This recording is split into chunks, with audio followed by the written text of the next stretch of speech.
Na wasalimu katika jina la Yesu Kristo. Karibu katika kipindi cha Gombo la Chuo.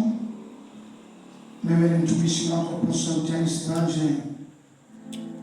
Napenda nikupe neno la uhakika la kukutia moyo kutoka katika kitabu cha Isaya sura ya 40 mstari wa 27 hadi mstari wa 31.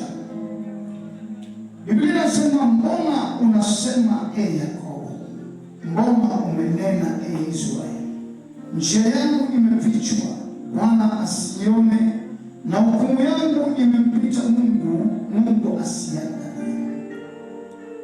Haya ni maneno ya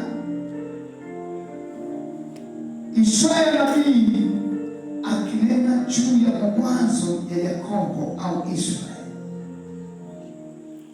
Kawaida ananena na mawazo yetu leo, maana tumesema ya kwamba Bwana asione, njia yangu imefichwa, Bwana asione, hukumu imempita Bwana mpaka asiangalie.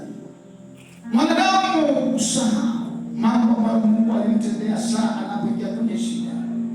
Ndio maana mwanadamu anaweza kuongea mambo mengi akiwa kwenye tabu, akiwa ndani ya jaribu, akiwa amekataliwa, akiwa amepigwa vita. Anaweza akasema hata Mungu hayupo.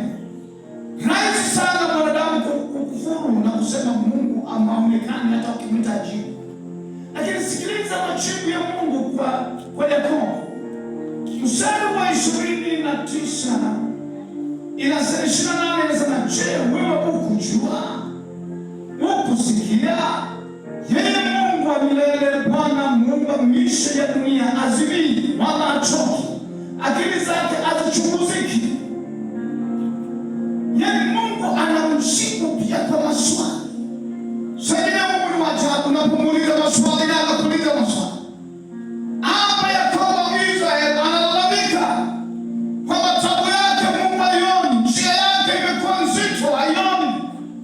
Lakini Mungu anamuuliza, je, wewe haukusikia, haukujua? Yakobo, yeye Mungu wa milele, Bwana muumba miisho ya dunia, azimii wala achoki, akili zake hazichunguziki. Mungu azimii, Mungu achoki, akili zake haziwezi kuchunguzwa na mwanadamu. Sasa hapo anamweka sawa kwamba arudi kwa akili yake timamu. Alafu anamwambia ya kwamba mstari wa 29 anasema, wapa nguvu wazimiao, umwongezea nguvu yeye asiyekuwa na uwezo. Hata vijana watazimia na kuchoka, na wanaume vijana wataanguka, bali wao wamngojeao Bwana watapata nguvu mpya, watapanda juu kwa mbawa kama tai, watapiga mbio wala hawatachoka, watakwenda kwa miguu wala hawatazimia, wamngojeao Bwana. Mungu anatuambia unapokuwa kwenye dhiki, yeye achoki. Yeye ni yule jana, leo na hata milele. Akili zake haziwezi kuchunguza na mwanadamu. Wapa nguvu wale wazimiao kwenye hali ya kukata tamaa. Dakika zile wajirani wanacheka, marafiki zake wanadhihaki. Hapo ndipo Mungu anapojitokezea na kukupa nguvu. Kwa hiyo mtegemee Bwana, endelea kumngojea. Usiangalie ukuu wa dhiki yako, usiangalie ukuu wa matatizo yako, usiangalie ukuu wa majaribu. Mngojee Bwana, atajitokelezea.